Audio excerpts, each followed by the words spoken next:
মার্কিন যুক্তরাষ্ট্রের new York সিটির ১১১তম মেয়র নির্বাচিত হয়েছেন ডেমোক্র্যাট দলীয় জোহরান মামদানি। বিজয়ের পর প্রশংসায় ভাসছেন মামদানি। মার্কিন প্রেসিডেন্ট ডোনাল্ড ট্রাম্পের হুমকিতে যেমন জোহরান মামদানি ভয় পাননি, তেমনি ভরকে যায়নি ভোটাররাও। ট্রাম্পকে টেক্কা দিয়ে শেষ হাসি হাসেন তিনি। এতেই মামদানি হয়ে ওঠেন আরও জনপ্রিয়। অনেক সমর্থকই স্বপ্ন বুনছেন প্রাণবন্ত ও উদ্যমী মামদানি একদিন মার্কিন প্রেসিডেন্ট পদে প্রতিদ্বন্দ্বিতা করবেন। তবে বাস্তবতা ভিন্ন।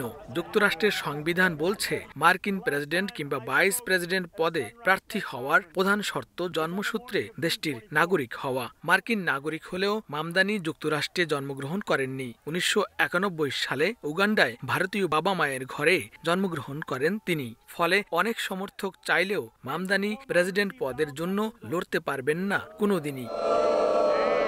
শর্তের বেড়াজালে মার্কিন প্রেসিডেন্ট হওয়ার স্বপ্ন আটকে থাকলেও মামদানি থাকবেন মানুষের হৃদয়ে। গণমানুষের স্বপ্ন ভালোবাসায় এগিয়ে যাবেন অনেক দূর, এমনটাই প্রত্যাশা তার ভক্ত সমর্থকদের। লস্কর আল মামুন, সময় সংবাদ, যুক্তরাষ্ট্র।